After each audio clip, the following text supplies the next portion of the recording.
Salut à tous, j'espère que vous allez bien. Aujourd'hui, j'ai décidé de faire intervenir Julien, alias Juliano pour les intimes, un membre de ma team et copywriter indépendant. Il travaille bien évidemment sur des projets de son côté et il a la chance, et oui, aujourd'hui, de choisir de travailler sur les projets qui lui plaisent. Il a 19 ans d'expérience en marketing et plus de 10 ans d'expérience dans le copywriting. D'ailleurs, il s'est spécialisé dans ce domaine.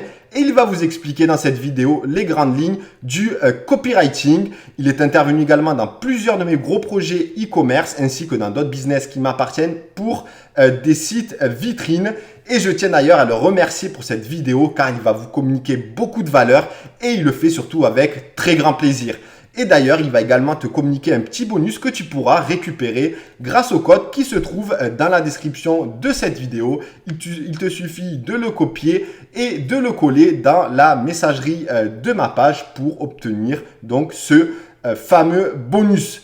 Tu dois absolument accorder une grande importance au copywriting car il va jouer un rôle extrêmement important dans le taux de conversion de celle-ci. Dans mon expérience e-commerce, je me suis très vite rendu compte qu'il était important de déléguer ce genre de mission à des gens experts dans leur domaine. Ici, on parle de copywriting, mais c'est valable pour le media buying, etc. Parce que le media buying, finalement, ça comprend beaucoup d'aspects. Ça peut être des campagnes marketing que tu réalises en cold, dans un retargeting, par exemple, sur Facebook. Ça peut être Google Ads, etc., etc. Et c'est pour cette raison qu'il intervient aujourd'hui dans la quasi-totalité de mes projets. Par exemple, en ce qui me concerne, je suis spécialisé dans l'UX et la conversion et c'est pour cette raison que j'interviens aujourd'hui uniquement sur les pages de vente essentiellement car oui, avoir un bon copywriting sur sa boutique est une très bonne chose mais ça n'exclut pas des modifications en cours de route pour optimiser les éléments marketing à mettre en place en fonction des résultats qu'on obtient. C'est pour cette raison qu'il est important de penser préalablement aux différentes offres que tu vas mettre en place sur ta page ou sur ta ou tes pages de vente et les arguments qu'il va falloir mettre en avant. Et ce n'est qu'à travers l'A/B testing que tu vas pouvoir finalement optimiser au mieux la conversion de ta boutique à travers tes campagnes marketing. Surtout que les éléments marketing peuvent changer en fonction des leviers marketing que tu utilises. Par exemple, tu ne vas pas t'adresser de la même façon pour une personne qui arrive grâce au référencement naturel, par exemple, et une audience qui arrive, qui est toute chaude depuis une campagne d'influence marketing. Et c'est pour cette raison aussi que je te conseille de réaliser des pages de vente différentes en fonction des campagnes marketing que tu réalises pour ta boutique. Aussi, je ne connais pas ton parcours dans le e-commerce car vous êtes nombreux à écouter cette vidéo et dans la communauté même Fastlane. Donc, si tu débutes et que tu souhaites réaliser toi-même le copywriting de ta boutique car manque de budget ou autre pour le déléguer, alors cette vidéo t'aidera grandement. Si jamais tu souhaites déléguer à Julien le copywriting, je préfère te le dire d'avance. Il a un planning chargé, mais en fonction du projet, selon le planning à l'instant T, il se peut qu'il accepte ou non celui-ci. Donc, n'hésite pas à le contacter depuis le mail que j'ai intégré dans la description de cette vidéo ou encore depuis la messagerie de ma page. Julien va t'expliquer donc dans cette vidéo ce que tu dois savoir sur le copywriting, comment connaître tous les aspects de mon projet e-commerce, quels sont les objectifs de chacune de vos pages, transmettre de bonnes émotions à travers vos mots, comment agencer les parties textuelles et visuelles. Il va bien évidemment vous parler de l'étude de cas Zaruli et enfin votre plan d'action en 6 étapes. C'est parti, je laisse la parole à Julien.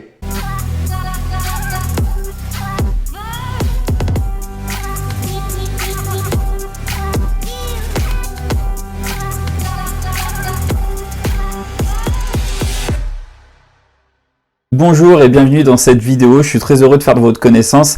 Vous allez découvrir comment réaliser un copywriting professionnel pour votre boutique e-commerce. Vous allez voir, ça va aller des recherches à la mise en forme en passant par une étude de cas. Donc vous allez avoir et l'explication avec les informations et ensuite l'application de ce qu'on vient de voir. Je vous invite à prendre des notes parce que cette vidéo, on l'a voulu au maximum complète, mais en même temps pas trop longue, pour que vous puissiez avoir le temps de la suivre jusqu'au bout.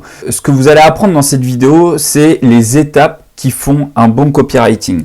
Vous allez découvrir des techniques pour rédiger plus facilement. Vous allez voir aussi comment visualiser correctement votre travail avant sa mise en ligne.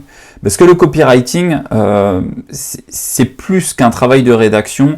Le but, c'est aussi d'avoir un plan, d'avoir quelque chose de complet et que mentalement, vous puissiez vous faire une image de votre travail final, mais en dehors de l'aspect visuel. Alors, vous inquiétez pas, on va voir tous les détails dans un instant. Ensuite, on verra une étude de cas avec le site Zaruli. Et en bonus, alors restez bien jusqu'à la fin, je vais vous partager la feuille de crèche plus la liste des outils à utiliser pour rendre agréable le travail d'écriture, mais on y reviendra dans un instant, donc restez bien jusqu'à la fin de la vidéo si vous voulez profiter de ces bonus. Donc sans plus attendre, démarrons tout de suite en voyant ensemble les étapes qui font un bon copywriting. C'est vrai qu'on parle beaucoup de copywriting, en français on dirait un concepteur-rédacteur. Voilà, je sais pas si vous connaissez le livre Communicator, ça fait partie des métiers de la communication, un concepteur-rédacteur. Donc c'est pas rédacteur, c'est, vous voyez, il y a la notion aussi en plus de concevoir quelque chose, de concevoir un message de vente. Un concepteur-rédacteur, un copywriter si vous préférez, possède des capacités de vendeur en plus de la rédaction. Des marques comme Coca-Cola, Apple, etc. arrivent très bien à résumer leur marque, leur mission, etc. et toute la philosophie de la marque en une simple phrase, en un petit paragraphe. Et ça, c'est le travail du concepteur-rédacteur en amont. Donc c'est vrai que le concepteur-rédacteur intervient en tout premier dans la phase de création d'un projet, puisque c'est lui qui va créer le message, il va créer un petit peu la structure du site, des différentes pages, etc. Et ensuite, c'est le web designer qui va récupérer ça, qui va créer les images. Pour faire votre boutique e-commerce, la toute première étape, c'est effectivement de vous mettre dans la peau du copywriter et de faire ce travail-là. Donc au niveau des qualités, bon, faut avoir un minimum de créativité, une certaine sensibilité artistique et en même temps maîtriser des étapes de la vente ainsi que la psychologie des clients, puisque du coup, votre site a un objectif, c'est de vendre. Moi, j'ai 3 étapes pour pouvoir réaliser mon copywriting. C'est une méthode qui est personnelle, que j'ai mis au point, que j'ai élaborée à force avec les années. Je la regroupe en 3 étapes. C'est recherche, rédaction et mise en forme. Donc je vous ai marqué entre parenthèses des pourcentages, 40% de recherche, 40% de rédaction et 20% de mise en forme. Donc comme vous pouvez le voir, le travail d'un copywriter, c'est pas uniquement écrire. Avant d'écrire, il y a le travail de recherche. Et vous voyez qu'il y a autant de recherche que de travail d'écriture. Donc c'est pour ça que des fois, quand on voit une page où il y a peu de texte, vous pouvez pas vous dire « Ah, ça a pris que 30 minutes, c'est rapide à faire, etc. » Derrière, il y a aussi le travail de recherche et après réfléchir à la structure du message, de comment je vais agencer les informations, où va être ma proposition de valeur, où vont être mes blocs de texte, etc. Donc tout ça, c'est aussi, ça intervient dans la phase de recherche. Et au cours de cette vidéo, vous allez voir justement, on va voir en détail comment faire vos recherches, comment bien faire votre travail de rédaction et enfin comment terminer par la mise en forme.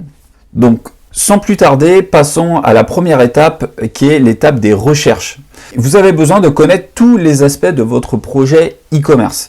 La concurrence, qui ils sont, quel est leur positionnement et quels sont leurs points forts et les points faibles. Donc moi j'aime bien, voilà, quand je commence, voilà, par exemple vous allez voir l'étude de Zaruli, bon bah j'aime bien effectivement regarder un petit peu quelles sont les marques concurrentes, comment ils vendent leurs produits, comment ils en parlent, quelles sont les objections qu'ils traitent, etc. Donc j'essaye vraiment de faire un petit tour de la concurrence pour voir un petit peu ce qui se fait, quels sont leurs points forts, leurs points faibles. Des fois, bah, voilà, quand vous commencez à creuser un petit peu le marché, que vous commencez à vous plonger dedans, vous allez voir que ah là c'est dommage, ils auraient pu faire mieux à tel niveau, ils auraient pu parler de telle objection.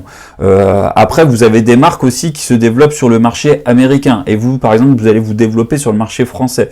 Donc des fois, on a tendance à aller vouloir pomper un petit peu un site américain et le franciser en faisant simplement une adaptation. C'est pas suffisant parce que c'est pas le même marché. Une clientèle américaine ne va pas consommer de la même manière qu'une clientèle française. Souvent, le français, il est un peu plus réticent, il se pose plus de questions, il a plus de doutes, etc. Donc, vous devez vraiment adapter. Il y a peut-être des objections qui n'ont pas été traitées sur le marché américain et en France, vous aurez besoin de le traiter. Donc, du coup, faut adapter. Vous, votre mission, c'est de trouver un nouveau positionnement, de l'affiner et de combler les points faibles en empruntant les points forts. Donc des fois, vous allez avoir chez le concurrent numéro 1 vraiment un point fort, vous allez le noter. Chez le concurrent numéro 2, vous allez voir un point faible. Ben là, du coup, vous allez essayer de corriger le point faible du concurrent numéro 2 dans votre texte à vous. Vous allez trouver un point fort aussi chez ce concurrent numéro 2 que vous allez emprunter, etc. Et le tout, c'est d'avoir, du coup, vous, de pouvoir vous intégrer dans un marché en en empruntant les points forts et en comblant les points faibles afin de devenir forcément meilleur que vos concurrents, en tout cas dans le message. Et ensuite, sur la partie client, vous avez besoin de savoir qui s'intéresse à ces produits, qui les utilise et quels sont leurs retours. Donc moi, en fait, il y a une méthode assez simple que j'utilise, c'est que, par exemple, quand je suis sur des produits de cosmétiques, comme c'est l'exemple de Zaruli, j'ai passé énormément de temps à regarder des vidéos d'influenceuses. Et j'ai noté sur mon cahier quelles étaient les phrases qu'elles utilisaient. Vous allez le voir après dans l'étude de cas. J'ai noté un maximum d'informations, j'ai noté les mêmes mots. Parce que du coup, forcément, les femmes qui vont regarder les vidéos de ces influenceuses-là ont déjà entendu ce type de mots. Donc ça peut être bien de les réutiliser. Ça va encore mieux s'adresser à la personne ensuite. Je note aussi les points faibles qu'ils ont relevés dans les produits concurrents qu'elles ont essayés. Puisqu'elles sont en train de l'utiliser et que moi, j'ai pas forcément le produit entre les mains. L'idéal, c'est d'avoir le produit entre les mains et de l'essayer. Mais quand vous l'avez pas, eh bien, c'est regarder des dizaines de vidéos comme ça de femmes qui sont en train de tester les produits, de les déballer, de les essayer, de mettre des mots sur des émotions qu'elles ressentent. Ça, c'est de l'or en barre, vous devez vraiment le noter. Alors, on parle beaucoup d'avatar. Alors, moi, à ce niveau-là, je travaille pas vraiment avec un avatar, je travaille plus avec une clientèle cible. C'est vrai que ça va vous paraître peut-être un peu bizarre ce que je vais vous dire par rapport à ce que vous pouvez entendre partout, enfin presque partout en tout cas, c'est que voilà, il faut faire l'avatar avec la fameuse photo, lui trouver un nom, un prénom, etc. Ça, je l'ai fait aussi pendant pas mal de temps. Après, honnêtement, maintenant avec le recul, ça m'est pas forcément très utile. Je travaille plus avec une clientèle cible. Et donc du coup, je vais vraiment essayer de cibler une clientèle qui est vraiment très précise, mais pas forcément de parler à une seule personne en particulier, en tout cas une personne dans le sens où elle a un prénom, etc. Donc du coup, au niveau de l'avatar, voyez-vous ce qui vous va bien, mais en tout cas, faut que la personne à qui vous allez vous adresser, faut que ça soit vraiment une clientèle cible très précise dans votre tête. Voilà, vous pouvez pas par exemple vous dire bon je vais vendre un produit qui va aller des femmes qui ont entre 30 ans et 60 ans, parce que forcément vous n'allez pas parler de la même manière à une femme qui est à la retraite qu'à une femme qui a 30 ans, qui a 2 enfants et qui travaille la semaine. Voilà, leurs douleurs psychologiques ne sont pas les mêmes, leurs besoins ne sont pas les mêmes, leurs envies ne sont pas les mêmes, donc vous avez besoin quand même d'avoir une clientèle cible très précise afin de pouvoir vraiment, dans votre copywriting, de parler de choses très précises. Ensuite, donc du coup, quand vous allez faire vos recherches, en plus des vidéos YouTube, en fonction du produit que vous avez à vendre, vous allez regarder certainement des blogs, etc. Là, je vous invite vraiment à être très prudent sur la fiabilité des sources auprès desquelles vous faites vos recherches. Par exemple, moi j'aime bien aller regarder ce que disent 60 millions de consommateurs. C'est très souvent négatif et c'est très bien. Quand ils vont mal parler de tel produit ou alors qu'ils vont parler de tel point fort et faire ressortir d'autres points faibles sur certains produits, eh bien ça peut être bien de le noter. Et de dire, eux, ils ont parlé de tel point faible, du coup, moi, je peux peut-être le traiter dans une phrase de manière positive. Tout ça, en fait, vous allez avoir plein d'informations qui sont très bonnes et des informations de qualité pour pouvoir rédiger après un copywriting pareil de qualité. Parce que vous devez comprendre une chose aussi, c'est que le meilleur copywriting ne pourra pas faire de miracle si le produit n'est pas bon et que ça soit un produit qui correspond vraiment à une demande, parce que sinon, ça va être difficile de le vendre, même avec le meilleur copywriting du monde. Ensuite, vous allez constituer ce qu'on appelle un pot pourri. Donc moi, un pot pourri, c'est quoi ? Bien, c'est quand je suis... Alors moi, je travaille beaucoup à l'écrit.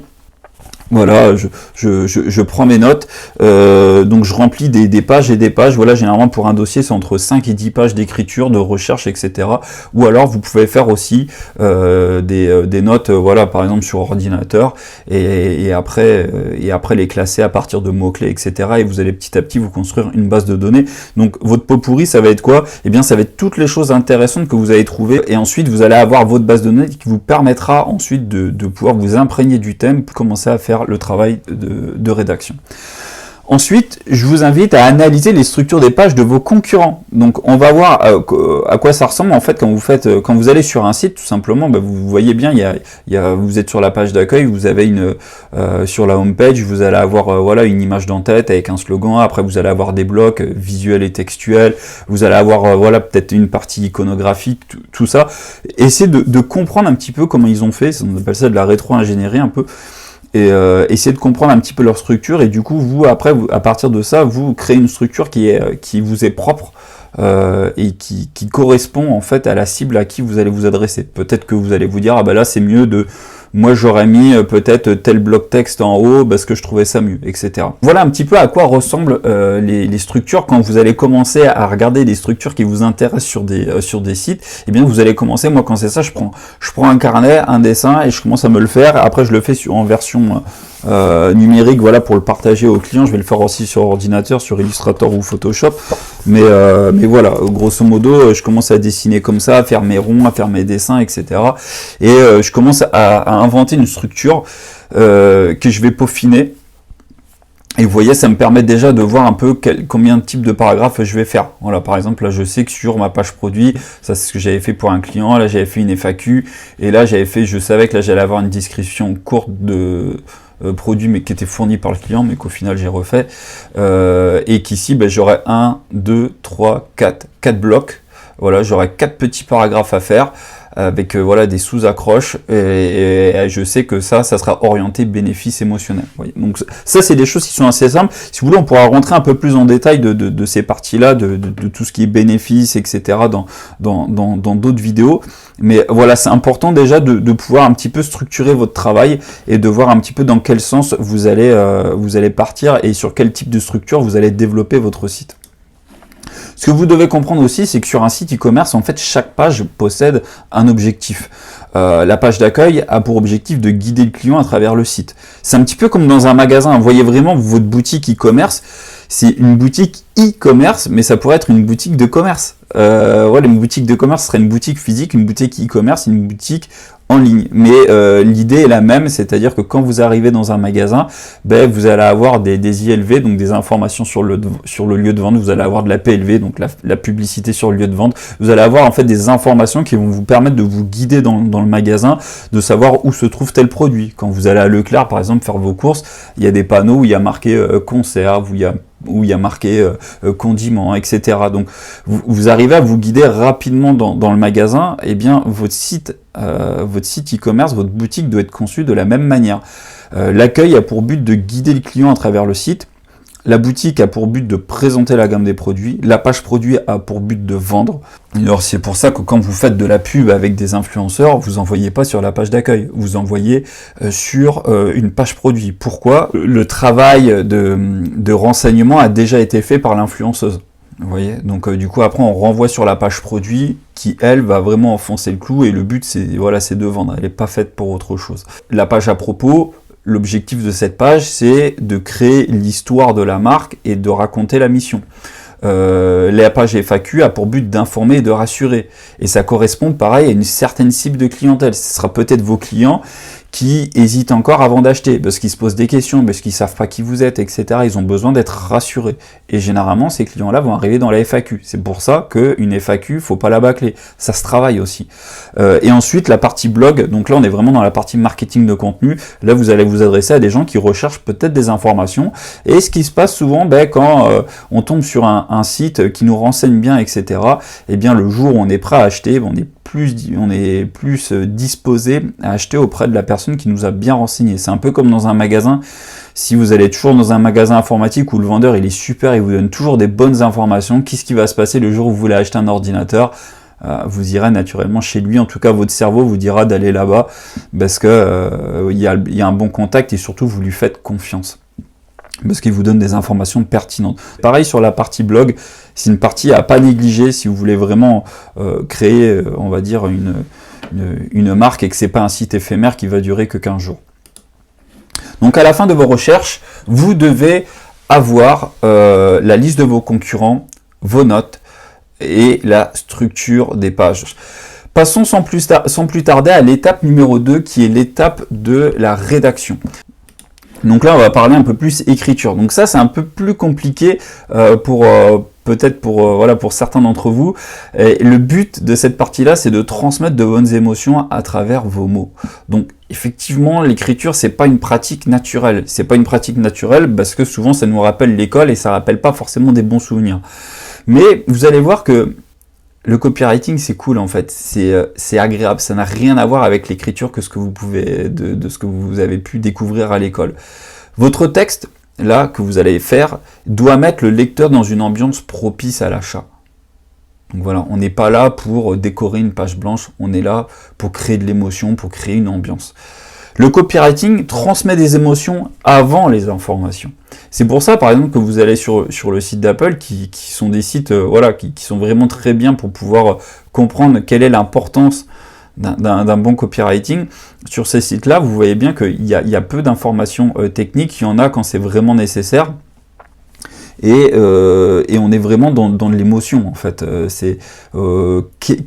Quel genre de personne je vais devenir et qu'est-ce que je vais pouvoir faire avec le produit qu'on est en train de me présenter. Donc là, on est plus dans un registre émotionnel que plus que dans du passage d'informations. On n'est pas en train de lire un journal, quoi. Soyez vous-même convaincu des bienfaits de votre produit. Si vous-même, en fait, vous ne croyez pas à votre produit, ça va être dur d'en parler. Vous devez être enthousiaste. Ça, c'est super important. Donc, ça peut prendre du temps. Moi, généralement, un copywriting... Voilà, ça va être difficile de tout faire en une journée. Pourquoi ? Parce que vous allez avoir besoin de digérer toutes les informations que vous avez acquises pendant l'étape des recherches. Et la méditation, c'est la digestion de l'information. Donc c'est pour ça que quand vous avez fini votre recherche, vous ne pouvez pas de suite enchaîner sur la partie écriture. En tout cas, moi je sais que j'ai du mal à le faire. Alors je ne sais pas s'il y en a qui arrivent, mais en tout cas, et je sais que je ne suis pas le seul qui va faire les recherches le jour 1, à attaquer la rédaction le jour 2. Et après, la suite, je vous le dirai plus tard, mais du coup, ça se fait sur plusieurs jours. Et vous avez besoin de vous convaincre, le produit est génial. C'est limite, il faudra que vous soyez capable de le vendre à votre femme, de le vendre à vos amis, etc. C'est important de pouvoir soi-même être convaincu du produit pour pouvoir en parler avec enthousiasme, parce que l'enthousiasme, ça se ressent dans les mots. Quand vous-même vous êtes convaincu que vous aimez le produit et que vous avez envie d'en parler à la terre entière, ça va se ressentir dans votre texte, dans le choix des mots que vous allez faire, etc. Il ne faut surtout pas minimiser ça. Donc, si vous avez du mal à vous mettre dans de bonnes émotions, sortez.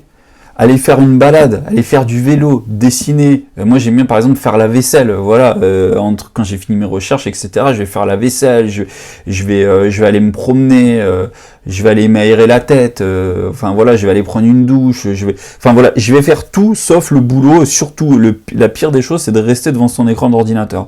Donc vraiment, après, une fois que vous avez fait, partez, essayez de vous déconnecter, détendez-vous, etc. Et vous allez voir qu'après, les connexions vont se faire et c'est là où vous allez avoir des idées, des petites phrases de choc qui vont venir. Des fois, quand ça va apparaître, hop, prenez votre cahier et notez-le pour pas le perdre.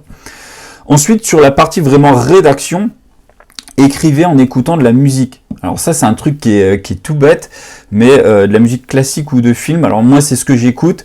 En tout cas, surtout pas de la musique avec des paroles, parce que moi personnellement, ça me déconcentre. Mais écouter de la musique classique ou de film, alors c'est marrant, c'est que quand j'écoute de la musique classique, j'ai l'impression que quand j'écris, je suis en train de taper, de jouer au piano, un petit peu comme la musique que j'ai dans les oreilles. Donc c'est assez agréable, et en plus de ça, vous allez voir que ça va créer une certaine musicalité dans votre texte, au niveau des phrases, de la ponctuation, etc. Vous allez faire des phrases qui chantent un petit peu.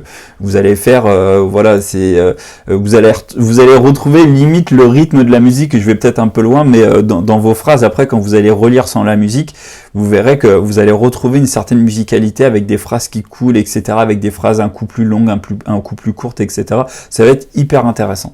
Ensuite, transmettez le désir que vous ressentez envers votre produit à vos futurs prospects à travers des mots simples. Choisissez toujours des mots simples, évitez le langage technique, sauf lorsque celui-ci est nécessaire, c'est ce que je vous ai dit précédemment. Quand vous écrivez, coupez toutes les sources de distraction. Téléphone en mode avion, fermez les comptes de réseaux sociaux, il n'y a pas d'urgence, sauf si la maison brûle.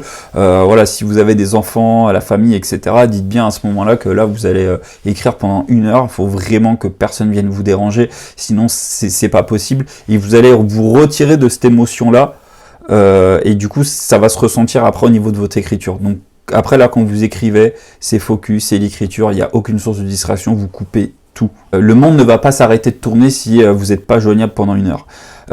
Ensuite, utilisez un logiciel de rédaction qui renforce le plaisir d'écrire. C'est ce que vous allez découvrir dans les bonus un peu plus tard, donc restez jusqu'à la fin de la vidéo. Ensuite, si jamais vous avez le syndrome de la page blanche, le plus difficile c'est de s'y mettre. Le plus dur c'est de commencer à taper les premiers mots. Une fois que c'est parti, tout vient tout seul et vous allez voir que le plus difficile après c'est de vous arrêter tellement vous allez vous sentir bien. Moi je commence par écrire la structure. Donc je suis sur mon traitement texte, je vais écrire bloc 1, 2 points, en dessous bloc 2, 2 points, etc. Donc j'écris pas le copywriting à proprement parler, je suis en train de faire, c'est comme si sur le livre je commençais à écrire en fait la table des matières, voilà. Mais j'ai commencé à écrire et c'est bon, mes doigts commencent à se dégourdir et après c'est parti. Ensuite l'autre point c'est amusez-vous.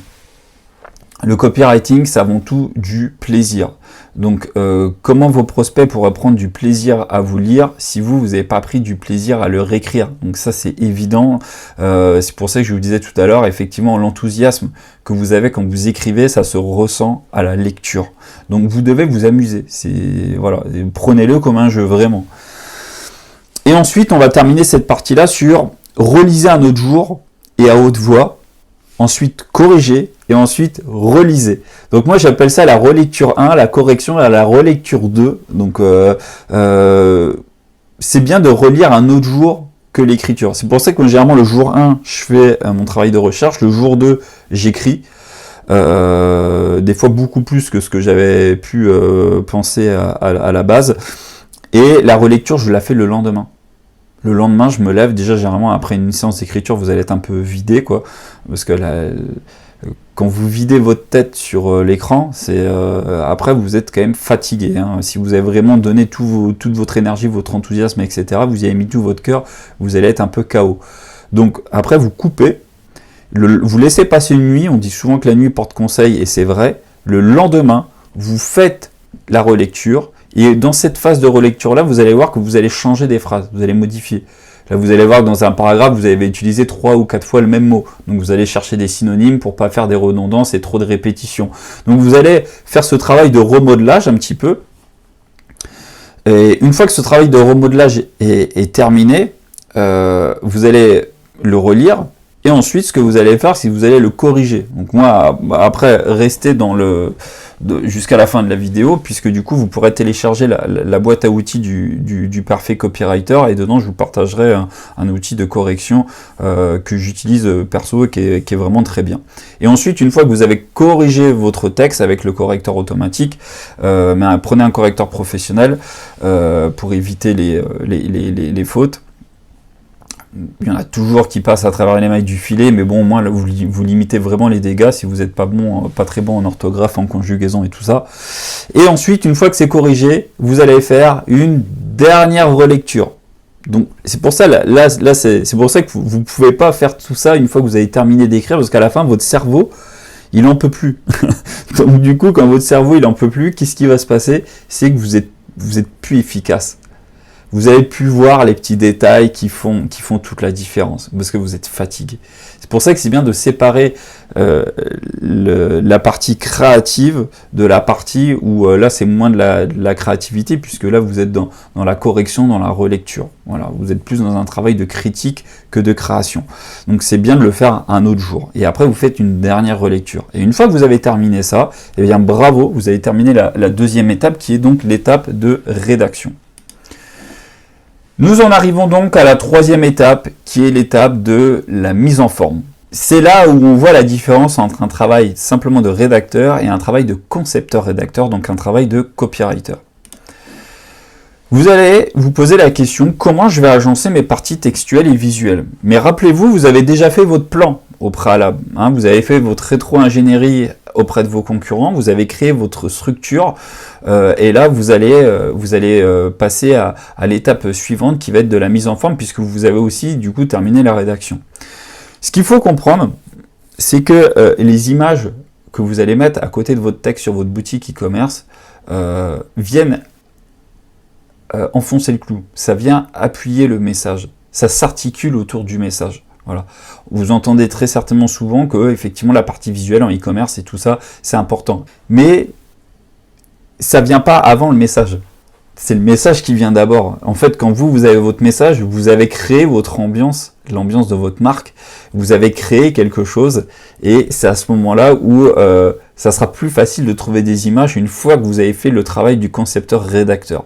Et voilà à quoi ça ressemble. Donc là, je vous ai pris, c'est un exemple type. Donc là, en fait, la partie de droite, là, c'est un zoom de cette partie-là. Voilà, ça c'est une page complète. Ça c'est ce que j'avais fait pour un des clients. Donc ça c'est la dernière phase, la phase de mise en forme.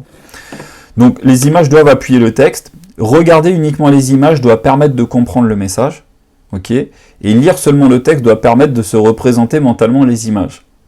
Voilà ce que vous devez avoir en tête sur l'interaction qu'il y a entre la partie visuelle et textuelle. Ensuite, vous allez créer 2 documents pour votre copywriting. Un plan d'intégration format PDF, donc c'est ce que vous avez ici sur la partie droite de l'écran, et un fichier avec le texte seul, un Word, voilà, ou un Google Doc tout simplement. Ensuite, du coup, vous allez reprendre vos structures de page, donc le fameux schéma qu'on avait vu précédemment là juste ici, vous allez reprendre votre plan. Donc moi, quand c'est ça, voilà, à côté de moi, j'ai mes dessins, j'ai mon plan. Et d'un côté de mon écran d'ordinateur, j'ai mon logiciel de traitement de texte. Je prends mon texte et je crée ici ce plan d'intégration que vous avez ici sur la partie droite. Alors moi j'utilise Adobe XD pour faire cette partie-là. Avant j'utilisais Google Doc, mais c'est vrai que c'est pas vraiment fait pour, c'est un peu compliqué. Vous allez passer plus de temps à faire ça sur Google Doc qu'à faire ça sur Adobe XD. C'est super simple en plus. Donc du coup, pour le coup, c'est vraiment fait pour. C'est aussi un outil utilisé par les web designers, puisque vous pouvez aussi faire toute la partie, on va dire, visuelle plus précise. Là, c'est simplement un plan. Vous faites le travail un petit peu de l'architecte. Hein. Voilà, l'architecte, il intervient au début du projet. Le maçon, il n'arrive pas comme ça sur le terrain avec ses briques, ses parpaings et sa bétonneuse pour commencer à construire la maison. Il a besoin d'avoir un plan à suivre juste avant. Et donc, ce plan, c'est fait par un architecte. Et vous, en tant que concepteur-rédacteur, vous faites ce travail-là d'architecte. Et ensuite, ça sert justement de plan pour que le web designer puisse travailler après et que l'intégrateur puisse le faire. Maintenant, on va voir l'étude de cas à proprement parler. On va vous montrer le site qu'on a fait avec Ulrich. Nous voilà sur le site de Zaruli. Donc, vous voyez un petit peu au niveau de type de structure. Donc, c'est ça en fait qui est bien, c'est que en plus de ça, du coup, si vous utilisez le thème Fastlane, parce qu'avec Fastlane Editor, vous pouvez vraiment construire le site comme vous voulez. Donc là, je vais vous montrer un petit peu comment je m'y suis pris. Donc j'ai fait une analyse de la concurrence. Là on est sur un produit de cosmétique pour les cils. C'est le principe voilà des cils magnétiques, sauf que là du coup j'ai pris effectivement tous les inconvénients qu'il y avait chez les concurrents dans les cils magnétiques, et là c'est quelque chose qui ne fonctionne pas comme des cils magnétiques, c'est pas de la poudre aimantée, etc. Donc je m'en suis servi dans mon argumentaire. Je vais pas rentrer dans tous les détails de mes recherches, sinon il faudra faire une vidéo à part qui durera 2 heures. Si jamais vous voulez qu'on la fasse, c'est avec plaisir. En tout cas, j'ai regardé des vidéos YouTube de femmes qui ont essayé des produits concurrents. J'ai noté tous les points faibles qu'ils énonçaient et j'ai noté tous les points forts qu'ils aimaient bien chez ce type de produit-là. Déjà, pourquoi les femmes cherchaient à utiliser ce genre d'alternative au lieu d'aller tout simplement se poser des fossiles? C'est déjà ce que j'ai remarqué en faisant des recherches, c'est que le problème avec les fossiles, c'est déjà faut passer par une esthéticienne. Ça coûte cher, ça prend du temps. Donc voilà, déjà, temps, argent, voilà, c'est des ressources qui sont importantes. Ça, au niveau de votre argumentaire de vente, c'est cadeau. Ensuite, souvent quand les femmes essayaient de le retirer par elles-mêmes, elles s'arrachaient la moitié des cils. Donc du coup ça c'est pas bon, parce que du coup après les cils c'est hyper long à ce que ça repousse. Donc voilà, vous voyez là par exemple, je pensais que sur la vidéo, hop là elle l'enlève, il n'y a aucun cil qui est parti avec. Donc ça c'est génial. Donc là le coût de vente par démonstration, il n'y a pas de meilleur vendeur. Hein. Allez faire un tour sur un marché le dimanche matin, souvent les stands là où il y a du monde, c'est là où il y a quelqu'un qui fait une démonstration. Donc là, moi j'avais mis intensifier votre regard, mettez le monde à vos pieds, tout simplement parce qu'en fait quand les influenceuses, elles disaient qu'effectivement c'était important enfin, elles aimaient bien mettre des fossiles, mais que c'était embêtant parce que souvent quand elles l'enlevaient, ça arrachait ou alors ça coûtait cher et que c'était compliqué à faire. Fallait limite être une professionnelle pour le faire. Mais du coup, que c'était important de pouvoir bien intensifier son regard, de mettre en avant ses yeux, etc. Donc c'est pour ça que j'ai utilisé un besoin intrinsèque dans la nature des femmes pour pouvoir le mettre en avant et créer ce qu'on appelle la proposition de valeur. Donc là, les produits sont directement mis en avant pour aller à l'essentiel. Hein. Donc repensez bien la page d'accueil. Le but, c'est de guider le consommateur quand il arrive sur votre site. Donc là, de suite, on comprend que la personne qui arrive sur le site, et voilà, il perd pas de temps, on l'invite à consulter l'une des fiches produits. Et ensuite, là, on va trouver voilà, les bénéfices un peu plus général axés sur la marque, plus que axés sur le produit, même si là, en l'occurrence, c'est plus un site qui vend une catégorie de produits en particulier, mais si vous étiez sur une boutique multiproduit, eh bien, vous auriez pu là faire des blocs de texte qui sont un peu plus généralistes, axés sur la marque, plus qu'axés sur le produit. En tout cas, là, voilà, fixer n'importe quel fossile avec un simple trait d'eyeliner. Donc là, on comprend de suite la simplicité par rapport à la complexité de la pose de fossile, comme je viens de vous l'expliquer. Pas de colle ni de métaux lourds, juste un peu de magie. Donc ça, pareil, vous voyez, c'est important de pouvoir faire des phrases rythmées. Pas de colle ni de métaux lourds, point. Donc là, souvent, on prend une respiration mentalement quand on lit, juste un peu de magie. Voilà, et on finit toujours un petit peu en beauté, et c'est bien de le faire aussi dans les paragraphes, d'essayer de terminer avec des phrases courtes quand c'est possible. En tout cas, là, vous comprenez de suite, d'après ce que je viens de dire, effectivement, là, c'est pour, sans parler mal de la concurrence, on le fait comprendre. Parce que les femmes qui ont déjà testé la pose de fossile avec des cils magnétiques, souvent, quand elles le retirent, ce qui se passe, c'est qu'il y a la moitié du trait d'eyeliner qui est aimanté, qui se retrouve sur le fossile. Voilà, donc souvent le fossile, après, il faut le nettoyer. Et c'est galère. C'est hyper long. Ou alors, elles le jettent, elles en rachètent d'autres. Donc du coup, au final, ça coûte aussi cher. Donc tous ces éléments-là, je les ai pris pour, des fois, ne pas le dire textuellement ou de manière un peu brutale, mais de le faire comprendre. Et de faire comprendre en même temps que se poser de la poudre aimantée sur la peau, ça revient à se poser des métaux lourds sur la peau. Et ça fait un peu connotation négative. Donc c'est pas mal aussi de le faire en disant que voilà, c'est pas de la colle, ni de métaux lourds. Pas de colle, pourquoi ? Pas de colle parce que la colle, c'est ce qu'on retrouve dans la pose de fossile traditionnelle. Pas de métaux lourds, c'est ce qu'on retrouve dans les fameux cils magnétiques. Les cils magnétiques, c'était déjà mieux que la pose de fossile classique, mais il y avait encore des choses à améliorer. Et les choses à améliorer, c'est quoi ? C'est ce qu'on retrouve dans Zaruli. Donc Zaruli reprend les points forts des concurrents, mais comble leurs points faibles. Donc c'est vraiment ça, et là, ça se voit vraiment dans le copywriting. Donc voilà, pas de colle, ni de métaux lourds. Les femmes qui ont déjà fait de la pose de fossile, et souvent les femmes nous en fait les femmes là qu'on cible, moi ce que j'ai compris à ce moment-là, c'était les femmes qui avaient déjà fait de la pose de fossile, qui voulaient plus se prendre la tête, aller en institut, etc. Et ensuite qui ont déjà testé les cils magnétiques. Et elles ont vu que c'était galère, c'était déjà mieux, mais c'est pas encore ça, quoi. Donc là, quand elles vont arriver et qu'elles vont lire ça, pas de colle ni de métaux lourds, juste un peu de magie, ça va leur parler. Et c'est très bien parce que c'est à ces personnes-là qu'on veut s'adresser. Là, c'est un tuto en fait. Le meilleur moyen d'aider le client, une des difficultés que les gens ont, c'est de se projeter. Les gens ont du mal à se projeter et à visualiser comment ils pourront utiliser le produit. Ces trois icônes-là ont pour but de faire une démonstration comme la vidéo qui est en haut et dessiner votre trait, dessinez votre trait d'eyeliner, prenez votre fossile avec le support arrondi Zaruli, approchez le trait et hop, il est aspiré comme par magie. On retrouve à nouveau le mot magie, et là c'est une démonstration en 3 temps, et en fait c'est simplement 3 petites étapes. Il n'y a pas 6-7 bulles, parce que ça aurait fait, si on dit que c'est facile à poser, mais que en même temps le tuto il est complexe et qu'il y a beaucoup d'étapes, ça fait une contradiction, et ça éveille la méfiance dans la tête des clients. Donc si on dit que c'est facile, il faut prouver que c'est facile. Donc là effectivement c'est facile, parce qu'il n'y a simplement que 3 étapes. Ici, on retrouve la collection, donc ça fait un rappel avec les produits qu'il y a juste ici. Et on est sur une page d'accueil, donc la page d'accueil, le but, c'est de présenter brièvement toutes les pages du site. Et donc là, Zaruli, c'est quoi? Bien, là, découvrez la folle aventure, là, ça amène sur l'à propos. Et là, on retrouve en dessous des icônes fonctionnelles. Et ensuite, une partie blog, comme je vous disais, ça c'est pour la partie marketing de contenu. Donc là, il y a 3 articles qui ont été rédigés. Ça, c'est des choses, moi, que je vous invite à faire aussi quand vous faites tout le copywriting de votre site. C'est qu'en même temps, amusez-vous à écrire 3 articles de blog. Ça fait, voilà, ça fait pas le site qui est dépouillé. Ça fait, voilà, c'est le site où il y a quand même un peu de contenu, etc. On va aller sur l'à propos. Donc là, la page à propos, je me suis amusé à faire du storytelling. Alors, pareil, ça aussi, ça pourra faire l'objet d'une prochaine vidéo. Si jamais vous voulez qu'on en parle, n'hésitez pas à le dire à Ulrich dans les commentaires. Il y a plusieurs méthodes d'écrire des à-propos.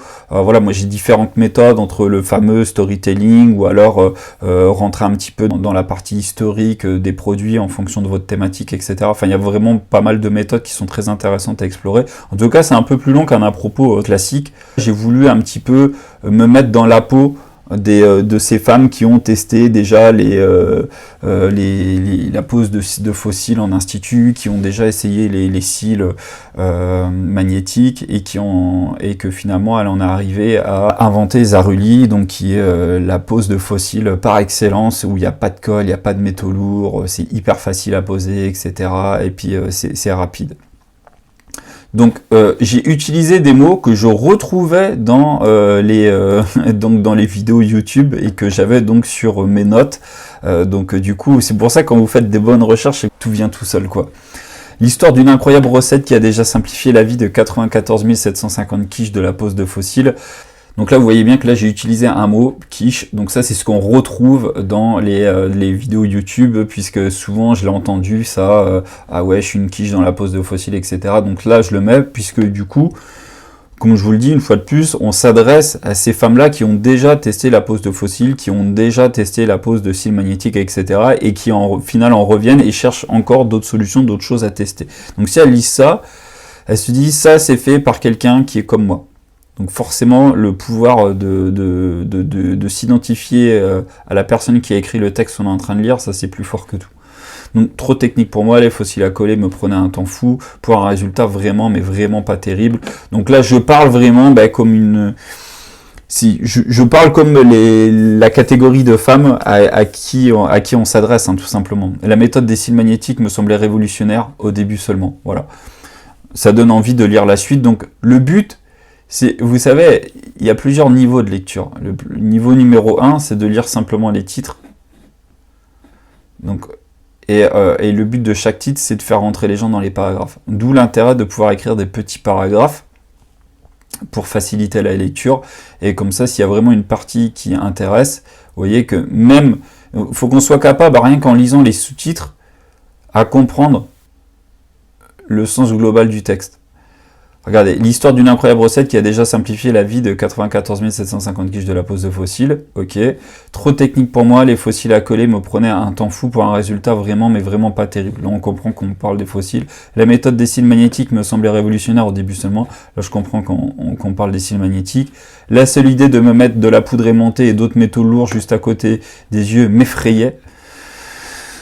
Bah, là, pareil, là, on est en train de parler d'une crainte identitaire, dans le but que la femme qui lit le texte s'identifie à cette crainte. Ah ouais, ben moi aussi j'ai peur de ça, hop, et qu'elle elle lise.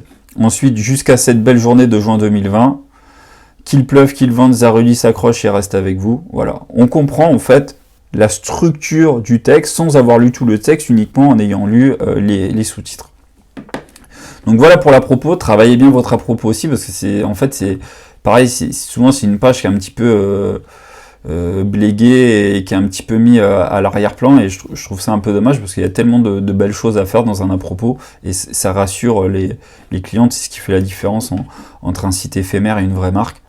Donc là, la partie, donc Ulrich, je pense qu'il fera une vidéo où il vous expliquera vraiment cette partie-là en haut. Ça, c'est plus une partie du UX, étant donné que souvent, quand c'est des influenceuses qui s'occupent de vendre le produit, quand on renvoie du coup sur la page produit, donc là, le but, c'est d'amener directement, de faciliter l'achat. Mais si les femmes se posent des questions, ou alors si c'est des femmes qui viennent directement sur le site, du coup, cette page-là a pour objectif de vendre. Donc l'eyeliner sans colle ni aimant qui fixe vos fossiles toute la journée. Donc là, on voit de suite, on parle de bénéfices. Qu'est-ce que va m'apporter ce produit-là? Voilà. Donc voilà, là effectivement, là c'est de suite expliqué. On comprend immédiatement que c'est pas c'est pas des fossiles qui se posent avec de la colle et c'est pas des fossiles magnétiques. L'eyeliner sans colle ni aimant qui fixe vos fossiles toute la journée. Pourquoi là j'ai mis qui fixe toute la journée? Ça c'est suite à mes recherches. Parce que j'ai vu qu'il y avait beaucoup de femmes qui disaient qu'il y avait des cils aimantés qui ne tenaient pas toute la journée, ou dès qu'il y avait un peu de vent, ça avait tendance un petit peu à se faire la malle. Donc du coup c'était embêtant parce que ça posait pas toute la journée, et qu'après quand elles retiraient la partie qui restait, il y avait une partie d'eyeliner aimanté qui restait sur le fossile, donc au final elles avaient un œil qui avait un fossile, un œil qui n'en avait pas, donc c'était compliqué, surtout quand ça arrivait au travail. Donc bah là du coup, j'enlève cette crainte ou cette objection, que si jamais une femme arrive sur le site et qu'elle se dit « Ah mais j'ai déjà essayé ces produits-là, c'est nul, ça marche pas, etc. » Bah non, là, elle n'a pas besoin de lire tout le paragraphe pour comprendre le bénéfice, là. L'eyeliner sans colle ni aimant. Ah, d'accord, ok, donc c'est quoi alors? Qui fixe vos fossiles toute la journée. Ah tiens, c'est intéressant, parce qu'effectivement, j'ai déjà essayé, ça tient pas toute la journée. Vous voyez? Rien qu'avec une phrase, c'est à ça que ça sert, en fait. C'est pour ça que c'est important d'être vous-même convaincu par le produit, d'avoir envie de le vendre, parce que si vous n'avez pas envie de le vendre, en fait... et que vous n'êtes pas enthousiaste, bah, du coup, dans vos phrases, ça se verra, et vos phrases ne seront pas accrocheuses ni vendeuses. Ensuite, on retrouve des icônes. Là, on est dans des bénéfices émotionnels. Donc pareil, on pourra faire une autre vidéo avec les différentes structures et les différentes structures de pages, si ça vous intéresse, dites-le, où on parle des différents bénéfices entre les bénéfices émotionnels et fonctionnels, et comment on peut les agencer dans une page. Donc là on est vraiment dans de l'émotionnel et pas vraiment dans du fonctionnel. Fixant en 1 minute, retirant en 3 secondes. Voilà, donc là on comprend de suite le bénéfice, et si on veut plus de détails, bah voilà, on lit le paragraphe. Si vous avez déjà essayé de mettre de fossiles avec de la colle, vous savez à quel point c'est difficile et technique, et je ne vous parle même pas du moment où vous devez les enlever. N'oubliez pas que là, moi je me suis mis dans la peau de Candice, une femme qui a créé Zaruli parce qu'elle a été déçue de toutes les solutions qui existaient déjà dans la création de fossiles. Voilà. Donc on part, voilà, faut remettre les choses dans leur contexte. Dans quel but? Ben dans le but que la cible à qui je m'adresse, elle puisse s'identifier à la créatrice de Zaruli en disant « Mais oui, mais elle a tout compris, mais oui, c'est exact, mais elle a raison, parce que moi c'est exactement ce qui m'est arrivé quand j'ai essayé de poser mes fossiles, etc. C'était galère, etc. » Donc là, le but, c'est que les femmes se disent « J'ai envie d'acheter auprès de Zaruli parce que c'est fait c'est fait par une femme qui est passée par les mêmes épreuves que moi, qui sait de quoi elle parle, etc. Et sa solution, elle a l'air vraiment bien. » Voilà. Vos fossiles réutilisables à l'infini. Donc là, pareil, à travers un bénéfice, je traite l'objection des cils qui sont tellement difficiles à nettoyer qu'on est obligé de les jeter. Là, je le dis, vos fossiles réutilisables à l'infini. Donc ça lève l'objection, mais de manière positive. C'est un bénéfice qui vient contrer une objection. C'est différentes méthodes qui existent. Des fois, vous pouvez traiter l'objection de face, et des fois, vous pouvez le faire de manière détournée, comme ici, avec du positif. Pareil, ça c'est des méthodes, on pourra en parler aussi dans d'autres vidéos, parce qu'il y a beaucoup de choses à dire sur le sujet. Un coup de lingette et hop, vous êtes démaquillé. Donc ça c'est un truc que j'ai un petit peu réutilisé sur un précédent copywriting que j'avais déjà fait sur un autre site, mais cette phrase je la trouvais tellement bien que du coup, bon, bah, ça sert à rien de réinventer la roue quand il y en a une qui est vraiment bien. Ensuite, bah là on retrouve des bénéfices qui là sont fonctionnels. Et voilà, et ensuite les témoignages en dessous. Donc voilà un petit peu, donc là on a vu la page d'accueil, la page à propos, la page produit, et là il y a la page blog. Donc là il y a différents articles de blog qui sont pas très longs, ils font entre 500 et 1000 mots grosso modo. Ils sont pas là pour le référencement, ils sont là pour pouvoir apporter des informations aux différentes, selon la phase d'achat à laquelle se trouve la personne qui est sur le site. Donc ça pareil, ça pourra faire l'objet d'une prochaine vidéo, parce que ça aussi c'est un thème qui est important, c'est les différentes le client qui est sur le site, à quelle phase d'achat il se trouve, parce que c'est pour ça qu'il y a les parties blog, etc. correspondent également, on en a un peu parlé tout à l'heure, mais ça correspond également à la même clientèle cible si vous voulez, mais qui n'est pas à la phase d'achat. Celle qui est à la phase d'achat sera plus dans la page produit, celle qui se pose encore des questions sera plus dans la page FAQ, et celle qui recherche encore des informations parce qu'elle a besoin d'être assurée ou de se convaincre, elle sera plus dans le blog. Et les articles de blog sont là aussi pour faire le rôle de commercial en apportant des informations aux clients qui vont les aider à prendre une décision. C'est pour ça du coup que Ulrich rajoute une partie, grâce à Fastlane Editor, rajoute une partie produit, là, juste en dessous, vous voyez, il l'a ajouté sur le blog, et ça c'est génial de pouvoir faire ça, parce qu'effectivement, étant donné qu'on parle des produits, du coup, là, si le client n'était pas en phase d'achat, parce qu'il se cherche à se convaincre, et d'ailleurs l'article de blog a pour but aussi de convaincre les gens grâce à de l'information, donc c'est de la vente, c'est de la vente déguisée quelque part, et bien du coup, vous voyez, on lui simplifie la vie parce qu'il peut l'ajouter au panier juste en dessous. Et ça, c'est super beau. Visuellement, en plus, ça rend bien. Donc, c'est top. Ensuite, on a la page aide. Donc là, la page aide, c'est ni plus ni moins que la page FAQ, où on voit qu'on a vraiment traité les questions. En quoi la recette Zaruli est-elle la meilleure solution pour fixer de fossiles? Comment poser mes fossiles avec la méthode Zaruli? Vous voyez, là, on sort un peu de la FAQ un peu bateau, basique. Hein. C'est que là, dans chaque question, on termine toujours par un appel à l'action et on cherche à donner envie. C'est pour ça que je vous disais, c'est important d'être enthousiaste en fait quand vous faites votre copywriting, parce que faut que à chaque question, il faut que vous donniez envie aux gens, comme si vous étiez en face de la personne elle vous sortait cette objection-là en fait. Mais en quoi la recette Zaruli, elle est meilleure, c'est la meilleure solution pour fixer de fossiles? Et vous, en tant que bon vendeur, en tant que bon commercial, vous lui répondez. Et forcément, quand vous êtes sur le point de terminer de traiter l'objection, vous, dans votre tête, vous vous dites, c'est la seule objection qu'elle avait, donc là, mon but, c'est de la motiver. Du coup, maintenant que je t'ai répondu à ton objection, qu'est-ce qui t'empêche d'acheter le produit? C'est un petit peu le raisonnement interne que vous devez vous faire lorsque vous faites votre FAQ. Et on fait ça pour chaque question. Avez-vous testé la formule Zaruli sur des animaux?